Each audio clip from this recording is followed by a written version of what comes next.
Hello students, class fifth का एक और ग्रामर की एक्सरसाइज देखेंगे। हम वर्कशीट देखेंगे जिसमें हम देखेंगे सिंपल प्रेजेंट टेंस के बारे में। सिंपल प्रेजेंट टेंस मैंने आपको बताया क्या होता है, पहले भी मैंने आपको इस टॉपिक पे बात की थी हमने।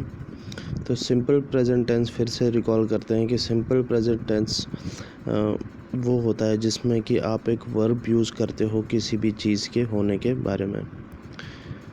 We use a verb to specify some things that has to be done continuously, weekly, monthly और तो वो वर्ब जो हम यूज़ करते हैं किसी भी चीज़ के होने के बारे में, जो कि कंटिन्यूसली भी हो सकता है, हर रोज़ हो सकता है, हर दिन हो सकता है, हफ्ते में एक बार हो सकता है, महीने में एक बार हो सकता है। तो उस चीज़ के बारे में हम बताते हैं।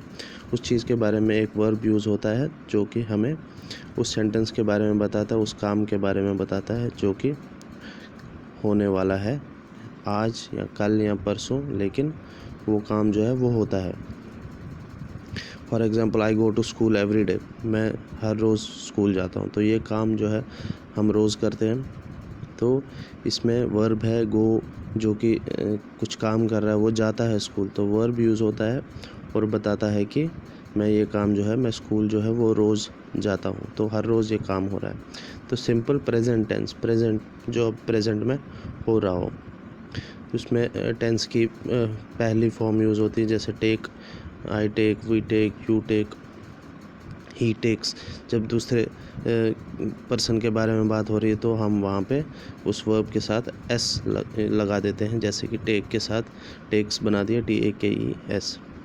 तो फर्स्ट सेंटेंस हम देखते हैं, she always dash in dance competition. She always participates. Participate करना भी एक काम करना है, तो वर्ब बता रहा है कि वो हमेशा डांस कंपटीशन में पार्टिसिपेट करती है। तो किसी और के बारे में बात हो रही है तो पार्टिसिपेट नहीं आएगा, यहाँ पे पार्टिसिपेट्स आएगा, एस लगाएंगे हम पार्टिसिपेट वर्ड के लास्ट में। She always participates in dance competitions.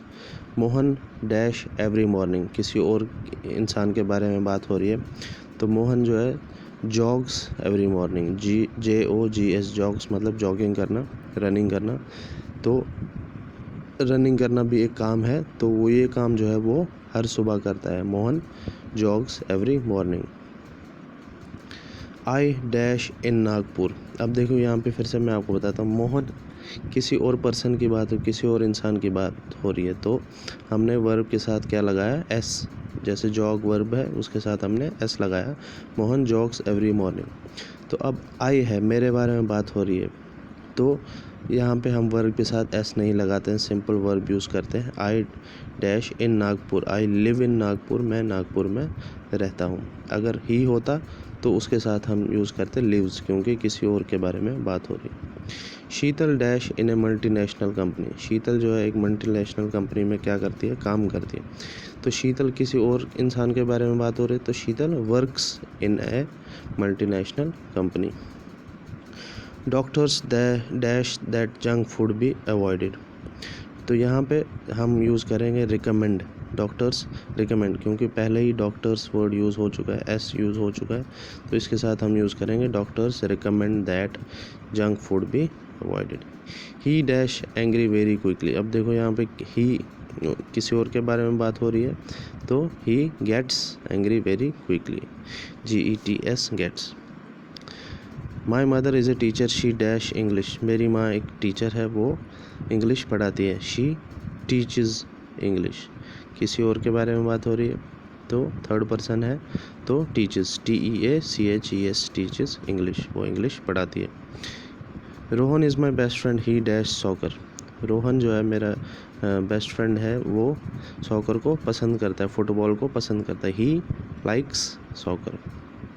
9th, dash you know the way out of this building.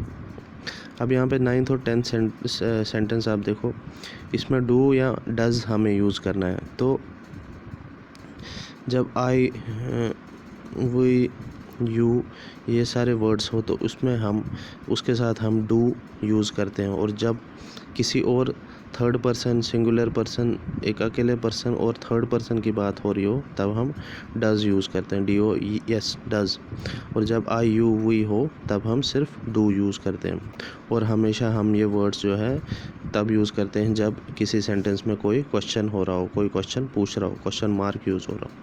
जैसे कि 9 dash you know the way out of this building, क्या आपको इस बिल्डिंग से बाहर जाने का रास्ता पता है? तो यू के साथ हम क्या यूज़ करेंगे? Do you know the way out of this building. और क्वेश्चन पूछ रहा है, क्वेश्चन मार्क है लास्ट में, तो डू यूज़ होता है।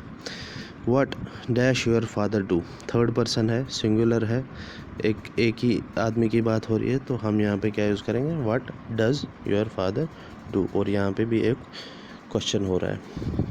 तो ऐसे बहुत सारे एग्जांपल्स आप और खुद से कर सकते हो। तो आज के लिए इतना ही। अगली क्लास में हम देखेंगे कुछ और ग्रामर के क्वेश्चंस। Thank you.